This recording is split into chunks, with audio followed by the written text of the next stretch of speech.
صفوان بن امیہ مکے کی گلیوں میں فخر سے کہہ رہا تھا، بس چند دن رک جاؤ، تمہیں ایسی خوشخبری ملے گی جو بدر کی شکست کا غم بھلا دے گی۔ لیکن اسے کیا معلوم تھا کہ جس شکاری کو اس نے مدینے بھیجا ہے وہ خود حق کا شکار ہو چکا ہے۔ آئیے جانتے ہیں عمیر بن وہب کے اسلام لانے کا وہ حیرت انگیز قصہ جس نے پورے قریش کے ہوش اڑا دیے۔ عمیر قریش کے بہادر لوگوں میں سے تھے۔ قبول اسلام کے پہلے اسلام اور پیغمبر اسلام صلی اللہ علیہ وآلہ وسلم کے سخت دشمن تھے۔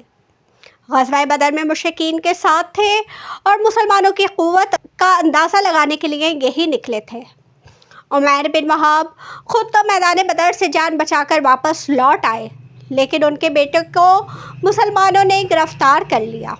عمیر کو اس بات کا اندیشہ تھا کہ مسلمان ان کے نوجوان بیٹے کو باپ کے جرم کی پاداش میں سخت ترین سزا دیں گے، کیونکہ اس کا باپ رسول اکرم صلی اللہ علیہ وآلہ وسلم اور آپ کے صحابہ کو دردناک تکالیف پہنچاتا رہا ہے۔ ایک دن صبح کے وقت عمیر مسجد حرام میں طواف کعبہ اور بطان حرم سے برکت حاصل کرنے کے لیے آئے۔ وہاں کیا دیکھتے ہیں کہ صفوان بن امیہ ایک جانب حتیم میں بیٹھے ہوئے ہیں۔ اس کے پاس آ کر کہنے لگے، آقائے قریش صبح بخیر۔ صفوان نے بھی جواباً کہا، عمیر صبح بخیر، آئیں بیٹھ کر کچھ باتیں کرتے ہیں، آپس میں باتیں کرنے سے وقت خوب گزرے گا۔ عمیر صفوان بن امیہ کے بالکل سامنے بیٹھ گئے۔ دونوں آپس میں معرکہ بدر اور اس میں ہونے والے عظیم نقصانات یاد کرنے لگے اور ان قیدیوں کے نام شمار کرنے لگے جنہیں مجاہدین اسلام نے گرفتار کر لیا تھا، اور سرداران قریش کو یاد کر کے آنسو بہانے لگے جن کی گردنیں مسلمانوں کی تلواروں نے اڑا دی تھیں اور قلیب کنویں میں ان کی لاشوں کو پھینک دیا تھا۔ صفوان بن امیہ نے ایک لمبی سانس لی اور کہا، باخدا اب ان کے پاس زندہ رہنے میں کوئی مزہ نہیں۔ عمیر نے کہا، باخدا آپ نے بالکل سچ کہا۔ پھر تھوڑی دیر خاموش رہے، پھر کہنے لگے، رب کعبہ کی قسم، اگر میں مقروض اور عیالدار نہ ہوتا تو محمد صلی اللہ علیہ وآلہ وسلم کو ابھی جا کر قتل کر دیتا۔ پھر آہستہ سے کہنے لگے، میرا بیٹا چونکہ ان کے قبضے میں ہے، اس لیے میرا وہاں جانا کسی کو شبہات میں پیدا نہیں کرے گا، کیونکہ قیدیوں کے ورثہ کی مدینہ منورہ میں آمد و رفت کا سلسلہ جاری ہے۔ صفوان بن امیہ نے عمیر بن وہب کی اس بات کو غنیمت سمجھا اور سوچا کہ یہ موقع ہاتھ سے نہ جانے دیا جائے۔ ان کی طرف ہمتاً متوجہ ہو کر کہنے لگے، عمیر تم اس بات کی پرواہ نہ کرو، تمہارا جتنا بھی قرض ہے میں خود ادا کروں گا اور تمہارے اہل و عیال کی ذمہ داری بھی قبول کرتا ہوں۔ میرے پاس اتنا وافر مال ہے جس سے ان کی زندگی خوشگوار گزرے گی۔ یہ پیشکش سن کر عمیر بولے، اس بات کو صیغہ راز میں رکھیں اور کسی کو نہ بتائیں۔ صفوان نے کہا، تم بھی یہ بات کسی کو نہ بتانا۔ عمیر بن وہب جب مسجد حرام سے اٹھے تو اس وقت حضرت محمد صلی اللہ علیہ وآلہ وسلم کے خلاف غیظ و غضب کی آگ ان کے سینے میں شعلہ فگن تھی۔ اپنے اس ارادے کی تکمیل کے لیے انہوں نے تیاری شروع کی۔ اس سفر میں انہیں قطعاً اس بات کا اندیشہ نہ تھا کہ کوئی ان پر شک و شبہ کرے گا، کیونکہ اسیران قریش کے ورثہ فدیہ دینے کی غرض سے مدینہ منورہ جا رہے تھے۔ عمیر بن وہب نے گھر آ کر بیوی کو حکم دیا کہ میری تلوار تیز کرو اور اسے زہر کی پان دو۔ پھر اپنی سواری طلب کی تو اسے تیار کر کے ان کے سامنے لایا گیا۔ وہ سوار ہو کر اپنے مشن کی تکمیل کے لیے غیظ و غضب کا طوفان اپنے سینے میں چھپائے ہوئے مدینے کی طرف چل پڑے۔ حضرت عمر فاروق رضی اللہ تعالیٰ عنہ نے عمیر بن وہب کو دیکھا کہ وہ اپنی سواری سے اتر کر گلے میں تلوار لٹکائے مسجد کی طرف آ رہے ہیں۔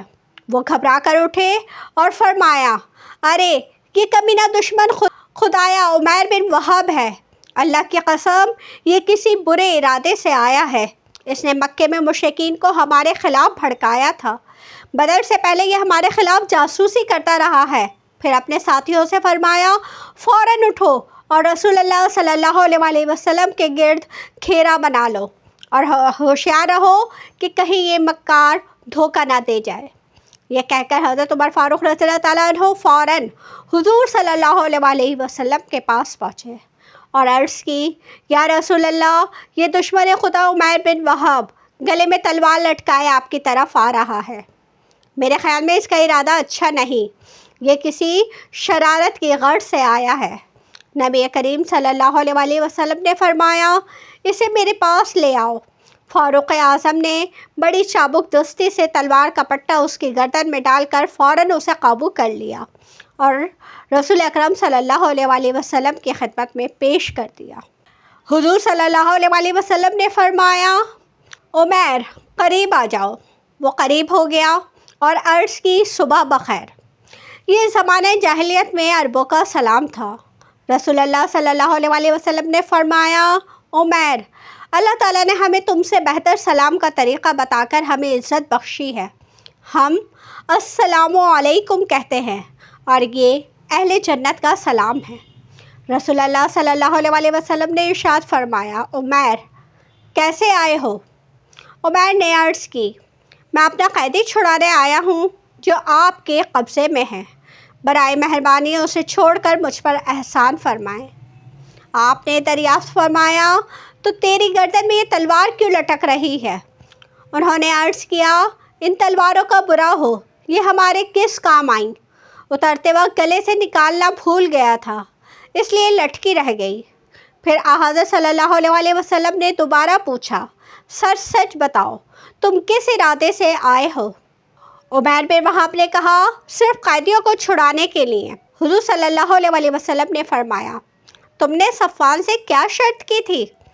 تم اور صفوان بن امیہ حتیم کے پاس بیٹھے قلیب کنویں میں پھینکی گئی لاشوں کے متعلق باتیں کر رہے تھے۔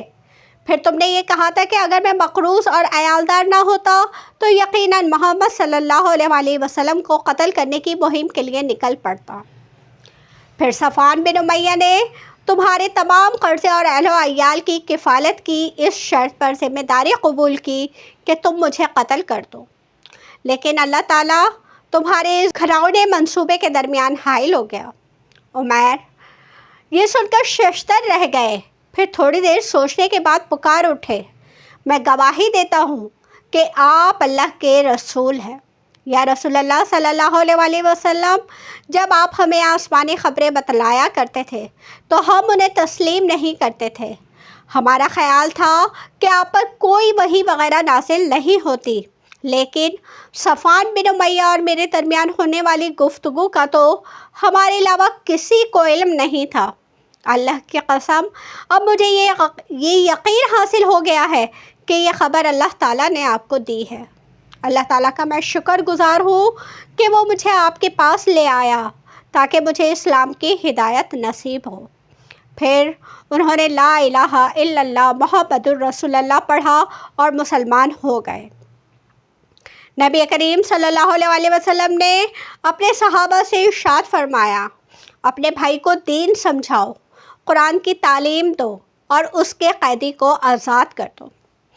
تمام صحابہ کرام بھی حضرت عمیر بن وہب کے اسلام لانے سے بہت خوش ہوئے، یہاں تک کہ حضرت عمر بن خطاب بھی فرمانے لگے کہ جب یہ رسول اللہ صلی اللہ علیہ وسلم پر حملہ کرنے کی نیت سے آ رہا تھا تو مجھے بہت برا دکھائی دیتا تھا، لیکن آج اسلام قبول کرنے کے بعد یہ مجھے اپنے بیٹوں سے بھی زیادہ پیارا لگتا ہے۔ مکے میں صفوان نہایت بے چینی سے ان کے کام کا انتظار کر رہا تھا اور قریش سے کہتا پھرتا تھا کہ میں تم کو ایسی کامیابی کی خوشخبری سناتا ہوں جس کے بعد بدر کی شکست کا غم بھول جاؤ گے، اور ہر آنے جانے والے سے پوچھتا کہ مدینے میں کوئی نیا واقعہ تو نہیں پیش آیا، حضرت صلی اللہ علیہ وسلم کا کام تمام تو نہیں ہوا۔